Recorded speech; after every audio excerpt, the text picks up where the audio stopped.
Magandang umaga po at live mula dito sa Pag-asa Weather Forecasting Center. Narito na ang lagay ng ating panahon ngayong araw ng Linggo, August 10, 2025.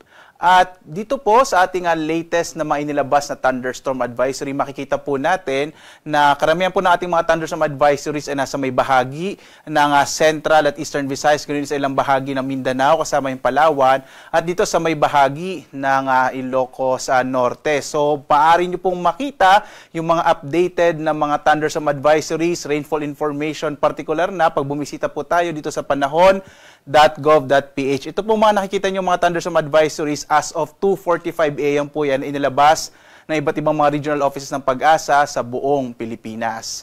At sa ating latest na satellite images, makikita po natin na patuloy na epekto ng southwest monsoon o hanging habagat, partikular na sa may kanlurang bahagi ng Luzon. So inaasahan pa rin natin na malaking tsansa po ng maulap na kalangitan na may mga pag-ulan partikular na sa may bahagi ng Ilocos Region, gayon din sa Batanes, kasama yung Babuyan Islands. Sa iba pang bahagi ng ating bansa, makikita niyo po walang masyadong halos kaulapan dito sa may nalalabing bahagi ng Luzon at gayon din po sa ilang bahagi ng Visayas at ng Mindanao. Asahan pa rin natin medyo mainit na panahon sa malaking bahagi ng ating bansa pero posible pa rin yung mga isolated rain showers and thunderstorms kadalasan sa hapon hanggang sa gabi. Samantala, patuloy pa rin nating minomonitor itong bagyo na nasa labas ng Philippine Area of Responsibility na may international name na Podul. Yung Podul po ay mula sa bansang North Korea na ang ibig sabihin ay Willow Tree. So posible po na itong si Severe Tropical Storm Podul ay pumasok ng Philippine Area of Responsibility mamayang gabi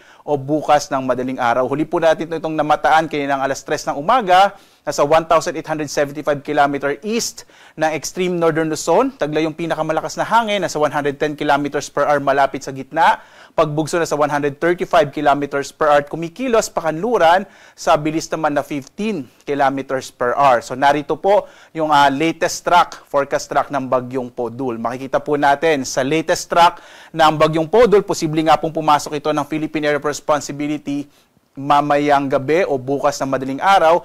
Mananatili ito sa may northeastern part ng PAR, bandang araw po ng Lunes hanggang Martes. Posible ito maglandfall sa bahagi ng Taiwan bandang Miyerkules bago tuluyang lumabas ng PAR. Base po sa ating mga latest update din at latest na data, medyo malit yung tsansang magkaroon ito ng direktang epekto sa ating bansa. Pero kung ito ay kikilos pa patimog o pa southward, posibleng magtaas tayo ng tropical second wind signal sa may bahagi ng Batanes. So patuloy po natin i-monitor itong bagyong papasok ng Philippine Area of Responsibility. Sa ngayon din po, hindi natin nakikita na masyadong itong palalakasin yung habagat. Kaya in general po, makikita pa rin natin yung mga generally fair weather sa malaking bahagi ng bansa sa mga susunod na araw. Ngayong araw ng Linggo, inaasahan natin na malaking tsansa ng mga pag-ulan at maulap na kalangitan sa may bahagi ng Ilocos Region, gayon din sa may area ng Batanes at Babuyan Islands. Sa nalalabing bahagi naman ng Luzon, patuloy na makararanas ng mainit na panahon na may mga pulupulong pag-ulan, pagkilat pagkulog sa hapon hanggang sa gabi, dulot ng mga localized thunderstorms. Kadalasan tumatagal po yan ng mga 30 minutes up to 1 hour. Ang agwat ng temperatura natin sa Lawag, 24 to 31 degrees Celsius. Sa Tuguegarao, 24 to 33 degrees Celsius.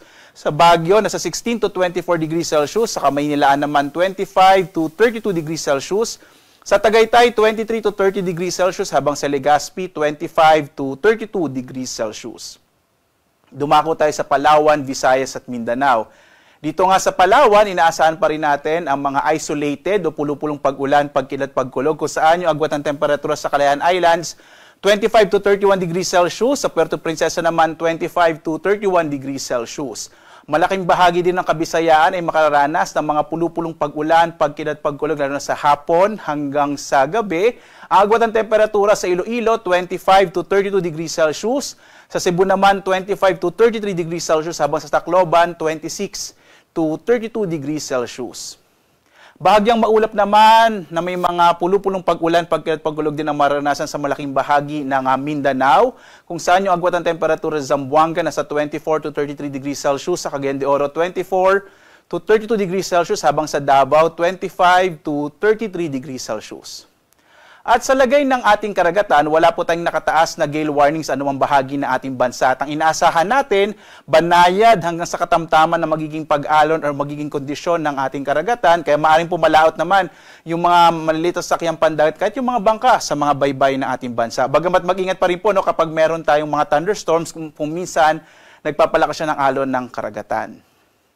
Sa susunod na 4 na araw naman, narito po yung ating 4-day weather outlook kung saan inaasahan po natin bukas, generally fair weather yung malaking bahagi ng ating bansa, maging sa pagpasok po nitong bagyong Podul. At muli po, kapag pumasok yung bagyong Podul, itatawagin po natin siya, ang kanyang magiging local name ay Goryo. Hindi pa natin ito inaasahang magpapalakas ng southwest monsoon o habagat sa pagpasok nito mamayang gabi or bukas. Pagdating ng Martes at Miyerkules, yung malaking bahagi ng kanlurang bahagi ng Visayas at Mindanao kasama yung Palawan, posibleng makaranas ng maulap na kalangitan na may mga pag-ulan, posible ding lalabas ng Philippine Area of Responsibility ang bagyong Podul na may magkakaroon ng local name na Goryo bandang Miyerkules ng gabi. Pagdating po ng Huwebes, inaasahan natin mas malaking bahagi ng bansa ang makararanas ng mga pag-ulan dulot ng habagat, kasama na dyan yung Southern Luzon, malaking bahagi ng Visayas at gayon din sa may area ng Mindanao. Yung area po ng Northern Luzon, kasama yung Central Luzon, maging yung Metro Manila in the next few days, inaasahan natin medyo mainit na panahon yung mararanasan, pero posible pa rin yung mga thunderstorms sa hapon hanggang sa gabi. Mainam magdala pa rin tayo ng mga pananggalang sa ulan sapagkat asahan pa rin natin yung mga isolated or mga pulupulong pag-ulan, pagkidlat, pagkulog. Samantala, ang ating araw ay sisikat mamayang 5:41 na umaga at lulubog, ganap na 6:22 ng gabi. At sundan pa rin tayo sa ating iba't ibang mga social media platforms, sa X, sa Facebook, sa YouTube, at sa ating mga websites. pag-asa.gov.ph, gayon din po sa panahon.gov.ph, doon nyo nga po makikita yung ating mga latest na mga thunderstorm advisories, rainfall information, general flood advisories kapag meron po tayong mga heavy rainfall warning.